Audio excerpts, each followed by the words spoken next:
how do we do that interpretation where we help people understand what our values and our purpose means for them and what they're trying to do and where we're trying to go. And very often in my experience, particularly around purpose, particularly around why does this organisation exist, is very much left to chance. You either get it or you don't. And if you don't, well, no one's going to explain it to you. The question is, from Thinking Focus. Hi, I'm Graham from Thinking Focus. Hi, I'm Paul from Thinking Focus. The question is, why are some teams more engaged in what they do? The question is, from Thinking Focus. A podcast about how we sometimes get in our own way and what we can do about it. So Paul, why are some teams more engaged in what they do? Well, this is one of those questions that has a huge answer, but I think primarily I'm going to bring it down to one thing, which is connection to purpose. Because actually the thing that connects us, that engages us in anything we do, is understanding why we do it. So you can go purpose, you might even go vision, mission, objectives. But I think really for me, the word purpose is slightly deeper than a lot of the other words they use. It's something you feel intuitively inside you. So as your manager, as your team leader, I'm telling you all about what our targets, what our goals are, and none of those are purpose. They're so if you're thinking that what, how, why type thing. Then you get this kind of idea that we talk about the what. So the goals are the what. We're going to do X of these. We're going to hit this number. We're going to see this many clients. We're going to make this many products. They're all whats. But that doesn't connect us as a human being to a project. The why connects us. So the classic story is always that NASA story. I'm not even sure if this is a true story of the guy sweeping the floor. I think I Googled it once and I think it's relatively true. Is it relatively true? Yeah, I just assumed it was one of those made up urgent legends. Don't spoil a good story with the truth, though, Paul. I know, absolutely. So he's sweeping the floor and I think it's Kennedy says to him, what do you do here? And he talks about putting a man on the moon. Yeah. Because he connected what he did to the highest purpose that organisation had. And he was brought into that higher purpose. I love an example that the organisational psychologist Adam Grant talks about, where he talks about a guy who's basically part of the cleaning team in a hospital, but understood that his role was part of the care team. And so started doing things nobody else did, like moving the pictures around in the rooms, so that people saw different art if they were staying there for a long period of time. He saw that as part of his role because he connected to a bigger purpose. And that's what we're talking about. But purpose works on many layers. So actually at the top level, you've got this, what I would call organisational purpose. Why are we here as an organisation? What is it we're trying to do? And do I connect and believe in that? Because if I don't, I'm slightly detached. So whose job is it then to help me, make me, whatever the right word is, understand that purpose? Sure, it's down to the individual to go, you applied for the job, you therefore should be engaged with it. And I think there is a fair school of thought that says, yes, it's probably down to the individual. And I get this a lot for managers, and I just say the same thing, which is, of course it's down to them, but that's one hell of a risk you're taking that they're going to get there on their own. So actually, if you're a leader, I think it's your responsibility to articulate and demonstrate that purpose, and to a certain extent show it in your behaviour and actions. Because if you go, our purpose is this great cause type purpose over here, and actually you don't act like that, people see it really quickly, and that's the fastest way to disconnect someone from a purpose. So our purpose is to delight and whatever with customers and give fantastic customer experience, but don't ever let me speak to a customer. That's your job to do. Exactly. Those kind of behaviours. So you've got that. And the other thing, just while we're on the subject of leaders, is that people think purpose has to be good or good cause or worthy. And I don't think it does. I just think it has to be meaningful. If you want to be the best at sandwiches or the best at coffee or the best IT service, if you want to have a purpose that that means that for your customers you make their life easy so they can focus on their business, all of those kind of purposes are just fine. This isn't about becoming some charitable good cause. It's just about having a purpose that people around you can connect to and believe in. So I think as leaders it's your job to articulate and demonstrate that purpose. As managers, it's our job to help the people around us connect to the purpose. Something you can only do if you're connected to the purpose.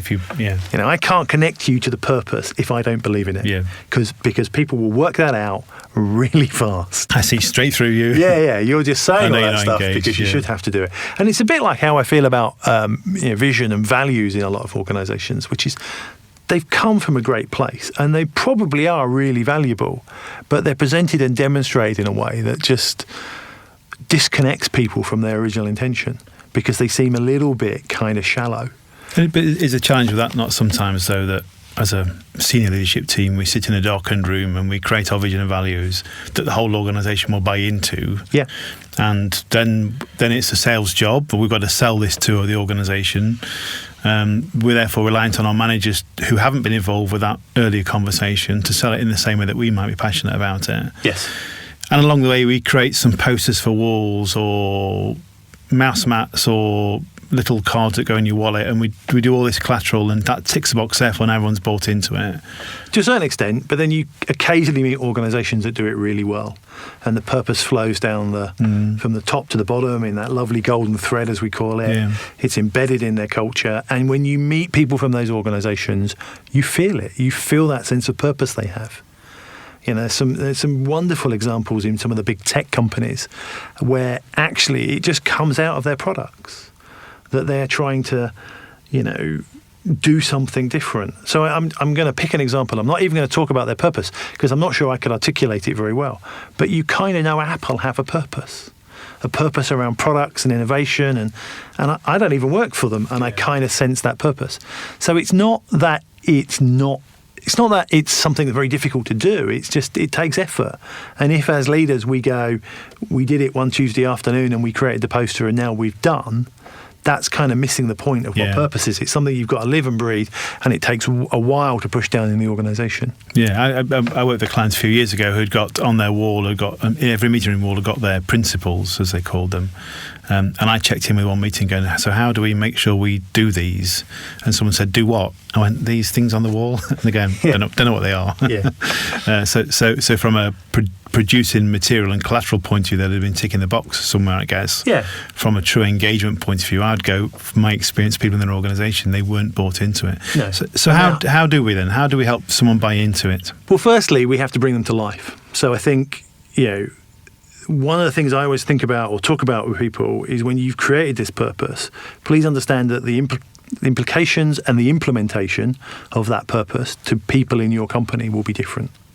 So it's not enough to go, it's this, and everyone connects to this purpose. Because actually somebody in finance is going to look at that and go, well, that's a product-based purpose or a service-based purpose or what's that got to do with me? So I kind of think about it at three levels. So firstly, you need what's the organisational purpose, that big picture. Then you need, at a team level, what is it that this team does that makes a difference about that purpose? What's their connection and their role in the bigger purpose? And how do we articulate that and help people understand it? And then as managers with individuals, what is it that individual's doing that connects to the team purpose? And those things need to be congruent. Yeah, so that's the first step of it. The second thing is we need to bring it to life. So instead of going, we are, I was going to say innovative, but I can't say that word, so I won't use that one. An innovative organisation.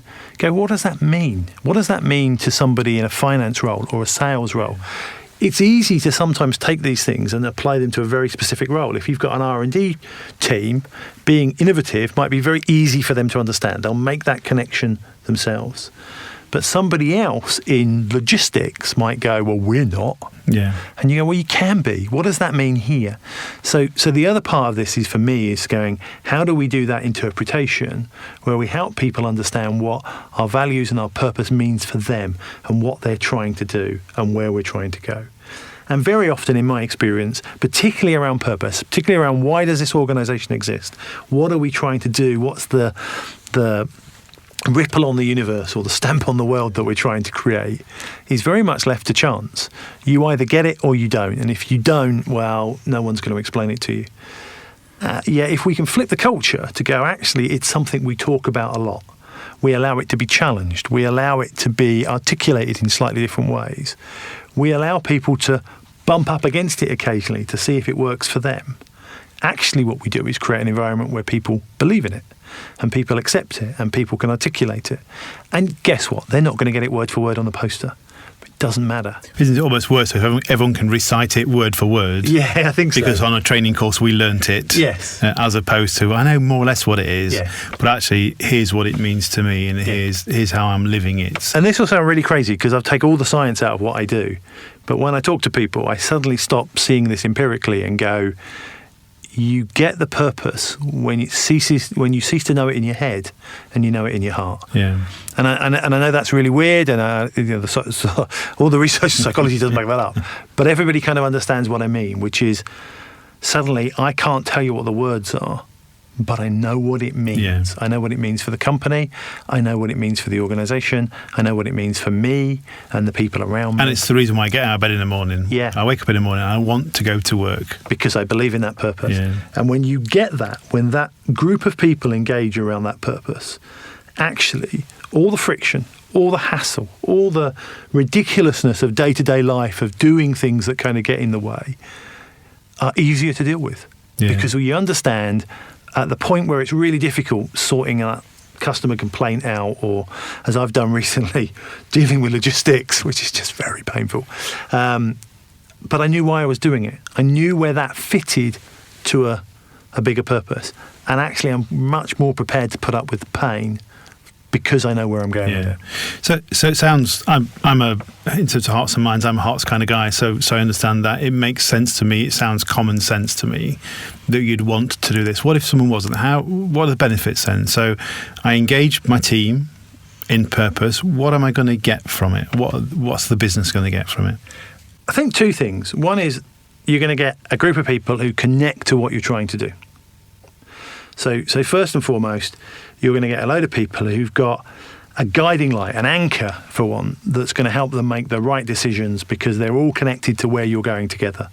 So you are enabling them to almost kind of have boundaries around their decision making because you know they're heading in the same direction as you. So that takes a lot of pressure off management. It allows you to devolve more stuff down. It allows people to engage in conversations. It allows challenge to happen.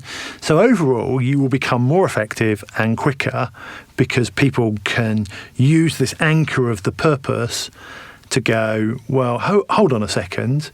You said that, but how does that help us get here? Yeah. So it's a little bit like, and if you've ever heard the expression that's come from the rowing guys, how do we make the boat go faster? Purpose does that in a business because it says to everybody, well, how does this decision here help where we're going? Yeah. So not only do I want to get out of bed in the morning and come to work, when I'm there, I feel better, if that's the right word. Engaged. I feel more engaged, therefore I'm more productive, therefore I do more stuff. Yeah, but I'm more able to challenge, I'm more able to understand why I'm doing what I'm doing, I'm more able to see the difference between the good stuff that I need to do and the distractions. Yeah. Because I've got a benchmark of where are we going? And therefore everything I do, everything I come across can be measured against that benchmark. Yeah. So that's at the top level. The other thing it does, which we don't talk about very much, is it gets the detractors off the bus. Because you are going to meet people who go, oh, well, I don't buy that purpose. I don't get it. I don't feel that purpose. And that's great because you go, well, you're probably working in the wrong place. It's not quite right. This is not for you. Yeah. And that's not to say there isn't a purpose out there that you're going to love. But let's just have a really open and honest conversation that we're all going that way. And if that's not where you want to go, then why would you want to come on that journey for you? Because it will just be pain. You'll hold us up. And I'm not saying we all think alike. I'm just saying we're all heading in the right direction. Yeah. So in summary then, having a clear purpose is a good thing to do, but it's not about goals and objectives necessarily. No, much higher up and potentially much more emotive. It's going to get people's hearts as well as hearts and minds. Yes. If we do engage people, they'll be more committed. They'll work smarter, more efficiently. They'll come to work feeling happier, if that's the right word, but certainly more motivated. And the reason for doing that is, therefore, as a business, we'll get better results. Absolutely. Whatever better results looks like. And the people who don't connect to you get out of your way a lot quicker, which is a really interesting side effect of having a strong purpose. Well, that's great. Thanks for that, Paul. Thinking Focus works with teams and business units in organizations around the world, helping them achieve breakthroughs by enabling them to think differently. To find out more about our work and how we could help your organization, go to www.thinkingfocus.com.